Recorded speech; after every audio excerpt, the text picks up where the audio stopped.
Morning, sir. Would you please state your name and spell it? Abede Dasilva, Abede, Dasilva, Dasilva. All right. And Mr. Dasilva, is your brother Akilah?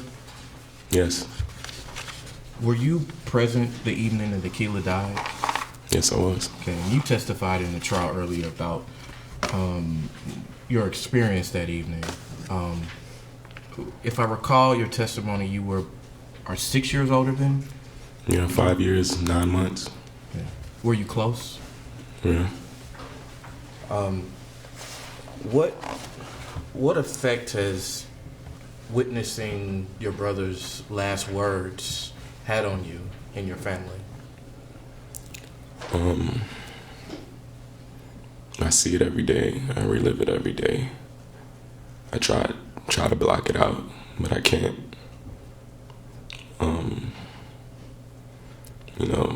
My brother, he wouldn't even get his ears pierced because the pain.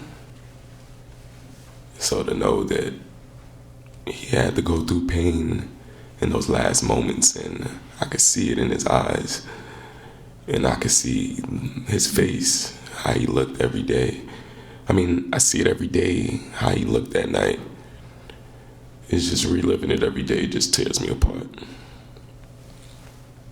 Your mother mentioned that you have post-traumatic stress disorder. What is that? What you just described? Does that cause you to have PTSD? Yes. Are you having to receive any treatment for it? Well, I was doing counseling at one point in time, but right now, no. Okay. How has it affected your mother? It's changed her. It's changed her a lot. It's changed our whole family. I haven't seen her happy in a long time. She gets up, like she says, every day, fighting and trying to do things to keep his memory alive, to fight against gun violence. And, she does it not only to keep his memory alive, but also, as a distraction from the reality of what we go through. And I understand you have 2 other siblings? Yes. And who are they? My younger sister, Amber, my younger brother, Aldane. How old are your younger siblings?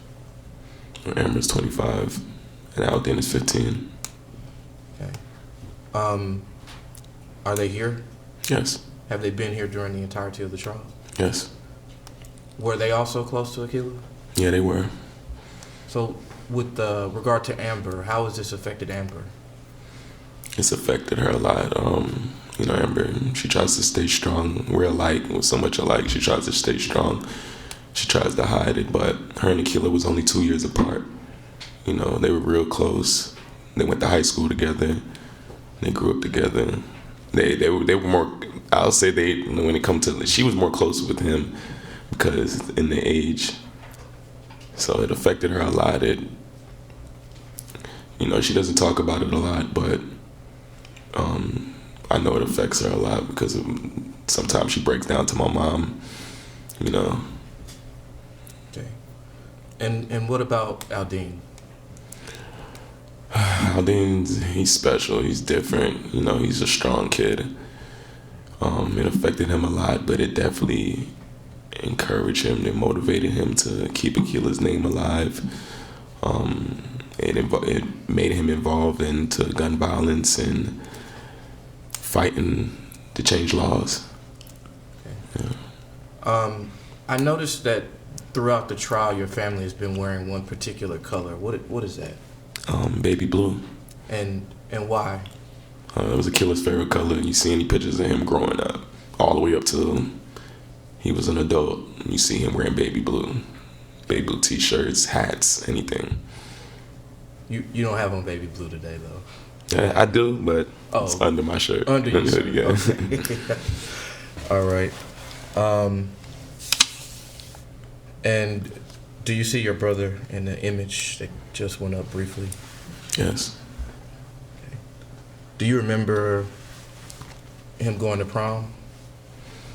Yeah, he was like 17 in this picture. He actually went to prom twice. I think this was like his first time going to prom, if I'm not mistaken, or second time.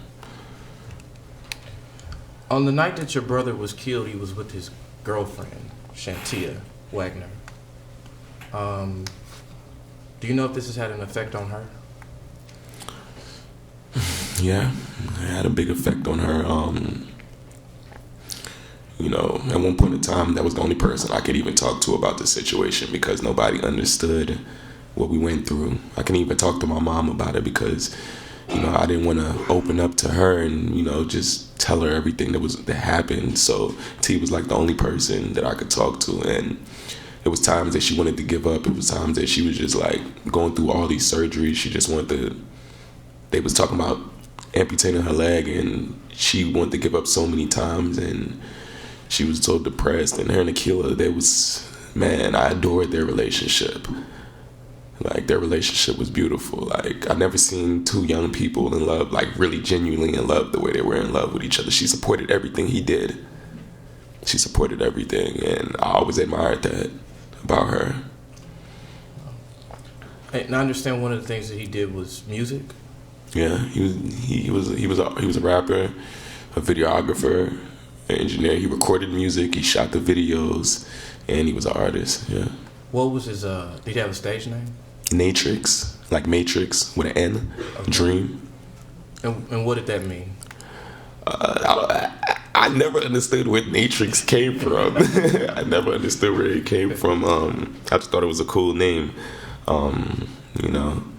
It kind of fit with the dream, the whole baby blue, everything. It just seemed right, He had so many different names before Natrix. Natrix was the official name. He had so many names before that.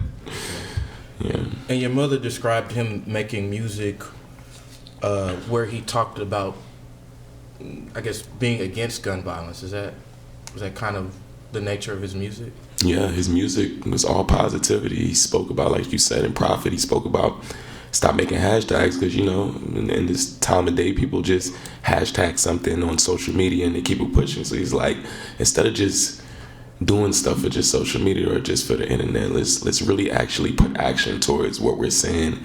And he never even cursed in his music, never cursed, never said anything bad. Everything was positive about his music. Did you ever expect your brother to be a hashtag? No, I would never expect this. Is there anything else you think you want to share about how this has affected you and your family?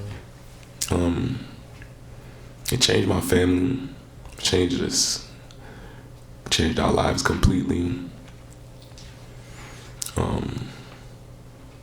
My daughter was only 2 years old when he died.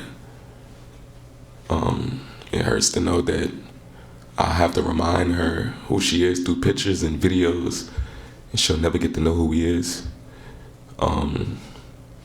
It hurts the fact to see my mother cry, and I can't do anything about it. It hurts the fact to know that he died and I didn't.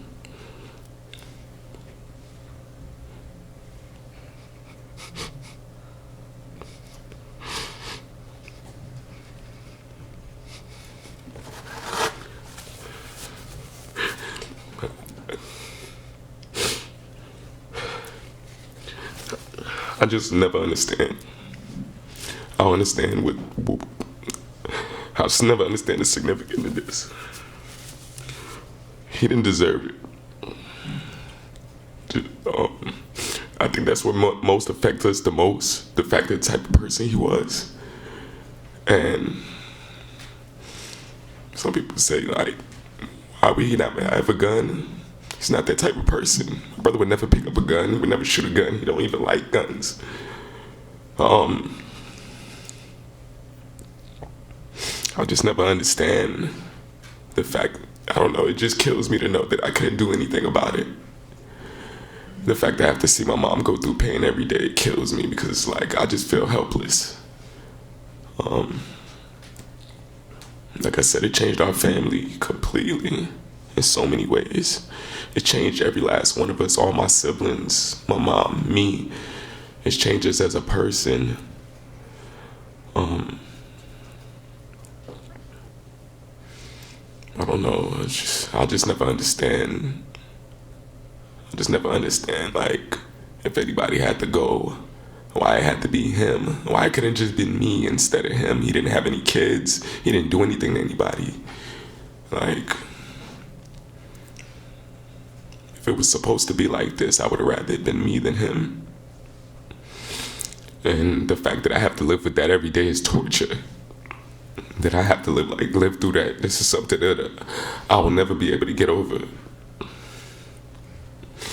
I'll never be complete. It was a void. There's nothing that could fill that void. I know he didn't want to die.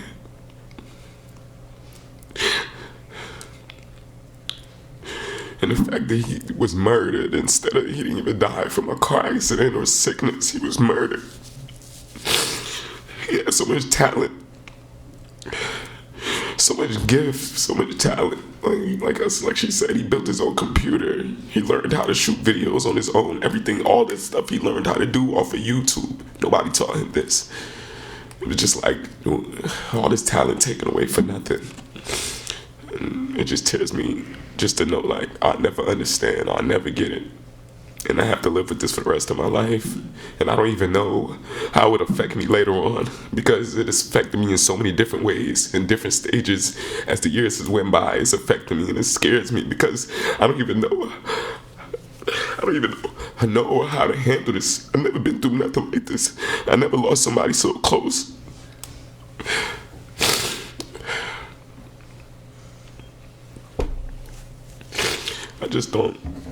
I'm just going along. It's just like we're just living in a nightmare, and I'm just going along. Just every day is a fight. Every day I wake up, it's a fight. I try to be strong because I'm grateful that I'm still here. And I know I have to be my brother's voice, but it's hard. Thank you for being his voice.